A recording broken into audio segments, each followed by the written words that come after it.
এবার দাদাগিরি।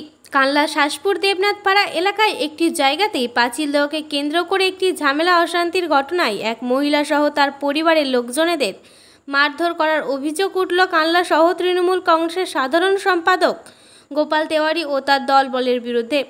সোশ্যাল মিডিয়াতে মারধরের সেই ভিডিও ভাইরাল। যদিও সেই ভিডিওতে দুই পক্ষেরই একে অপরের সাথে হাতাহাতিতে জড়িয়েছেন এমন বিষয়টি সামনে এসেছে। পুরো বিষয়টি নিয়ে থানায় অভিযোগ জানিয়েছেন কানলার দেবনাথপাড়া এলাকায় আক্রান্ত গৃহবধূ সুজাতা পাল। এদিন শনিবার কানলা হসপিটালে উপস্থিত হয়ে তিনি জানান, আমাদের বাড়ির পাশে একটি জমি রয়েছে, সেই জমিকে ঘিরে নেওয়াকে কেন্দ্র করে একটি ঝামেলা অশান্তি হয়। গোপাল তেওয়ারি এবং তার দলবল গতকাল তার শাশুড়িকে মারধরের পর আজ শনিবার সকালে তাকে এবং তার পরিবারের বেশ কয়েকজনকে মারধর করে। পুরো বিষয়টি নিয়ে থানায় দ্বারস্থ হয়েছেন ওই গৃহবধূ। যদিও তৃণমূল নেতা গোপাল তেওয়ারির দাবি, আমি আমার কেনা জায়গায় পাঁচিল দিয়েছিলাম, সেই পাঁচিলকে ওরা ভেঙে দিয়েছে।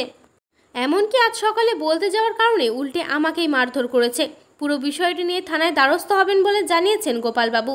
এ প্রসঙ্গে তৃণমূলের মুখপাত্র তথা বিধায়ক দেবপ্রসাদ বাগ তিনি বলেন, আইন কারো হাতে তুলে নেওয়া উচিত নয়, পুলিশ তদন্ত করে দেখুন দোষটি কার রয়েছে। এই প্রসঙ্গে বিজেপি সহসভাপতি সুভাষ পাল তিনি বলেন, যে ঘটনাটি ঘটেছে তার তীব্র নিন্দা জানাই। সব খবর সবার আগে মানুষের সাথে মানুষের পাশে। সৈয়দ আবু জাফরের রিপোর্ট, MBS নিউজ। এবং মারধর করছে এবং তাদের বাড়ির 3 জন ভর্তি রয়েছে কানলা মহকুমা হসপিটাল। কি বলবেন এই বিষয়ে? দেখুন, ভিডিওটা আপনারা যদি ঠিকভাবে মানে ওটা লক্ষ্য করবেন যে ওই কালকে রাতে আমার ওখানে তো কালকে ওরা খুব উজ্জুতি করেছে এবং আমার ওয়াইফকে মারধর করেছে, আমাকে মারধর করেছে, আমাদের পাঁচিল ভেঙে দিয়েছে। সেটা নিয়ে আজকে বলতে গেছি, ওরা বাইরে থেকে আমাকে ঘরের মধ্যে টেনে ঢুকিয়ে নিয়ে ওইখানে আমি নিজেকে বাঁচার জন্য আমি পালিয়ে আসার, ওরা ঘরের মধ্যে ঢুকিয়ে ওরা 4-5 জন মিলে আমাকে এলোপাতাড়ি মারতে থাকে। তার মধ্যে আমার আঙুল জখম হয়েছে, আমাকে মাথায় মেরেছে, আমার হাত কেটে গেছে, ঠিক আছে।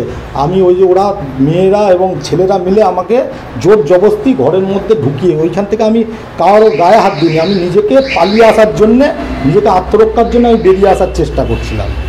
কি নিয়ে মানে সূত্রপাত হচ্ছে আমি একটা সম্পত্তি ব্যাংক থেকে নিলামে কিনেছিলাম, অকশনে সরকারি সমস্ত নির্দেশ মেনে।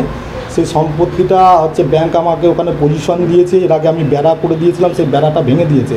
তা গতকাল থেকে আমি আমার সম্পত্তিতে পাঁচিল দিতে যাই, তারা পাঁচিল দিতে দেবে না, মানে ওখান দিয়ে তাদের হাঁটতে চলতে দিতে হবে। তাদের বাড়ির বিকল্প রাস্তা থাকতেও বলছে এখান থেকে জোর জবরদস্তি দিতে হবে।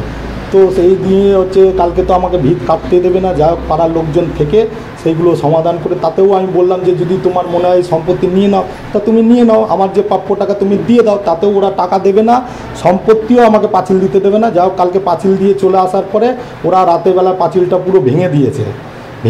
সেটা আমি আজকে বলতে গেছি, আমাকে সেটা ওরা আমাকে ঘরে ঢুকিয়ে নিয়ে আমাকে মানে এলোপাতাড়ি আমার ওপর চরম মানে আঘাত হেনেছে এবং কালকে আমার স্ত্রীকেও মারধর করেছে।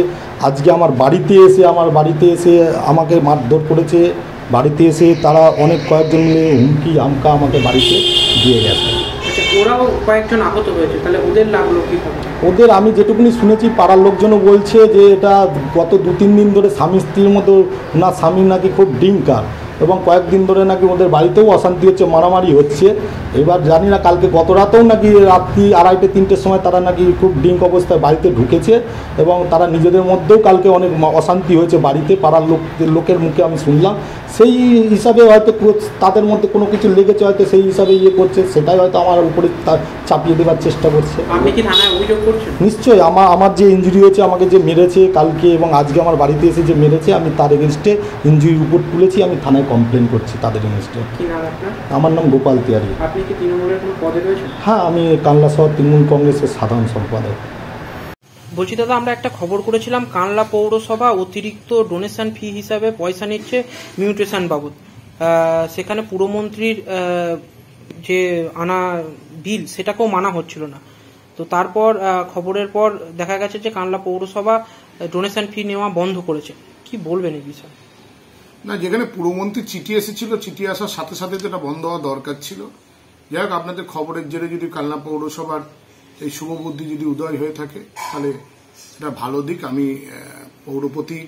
কালনা পৌরসভার পৌরপতির কাছে অনুরোধ করব যে সরকারি নির্দেশিকা সবটাই পালন করুন, কারণ সরকারি নির্দেশিকা যেগুলো যা আসছে তা খবরে প্রকাশিত হওয়ার দরকারটা কি আছে। প্রথম থেকে যদি আপনি যদি সেই নির্দেশ যদি অক্ষরে অক্ষরে পালন করেন তাহলে তো আর খবরে দেখাতে হয় না। আর আপনাদেরকেও ধন্যবাদ, কারণ আপনারাও সচেতন খবর প্রকাশ করছেন বলে সবকিছু মানুষের কাছেও যাচ্ছে। কারণ অনেক ক্ষেত্রে হয় দেখবেন সাধারণ মানুষ হচ্ছে কেন যে রাজ্য সরকারকে খারাপ দৃষ্টিতে দেখছে, যে সরকারের এই সমস্ত দিকে নজর নেই। কিন্তু আপনারা জেনে রাখুন, রাজ্য সরকার মানুষের সরকার, এবং সাধারণ মানুষের কোনো ক্ষতি হোক বা সাধারণ মানুষের উপর কোনো বোঝা চাপুক সেটা কিন্তু রাজ্য সরকার কখনোই চায় না। লোকাল স্তরে কিছু কিছু গভর্নমেন্ট যারা পরিচালনা করে, ধরুন লোকাল স্তরে পৌরসভা, পঞ্চায়েত, তারা কিছু কিছু জিনিস নিজেরাই করেন যেগুলো হচ্ছে কেন যে কখনোই সরকারের এগুলো নির্দেশিকা থাকে না। আমি ধন্যবাদ জানাই আপনাদেরকেও, আপনারা খবরটা প্রকাশিত করবার জন্য এবং সাধারণ মানুষের উপর থেকে এই বোঝাটা উঠে যাওয়ার জন্য।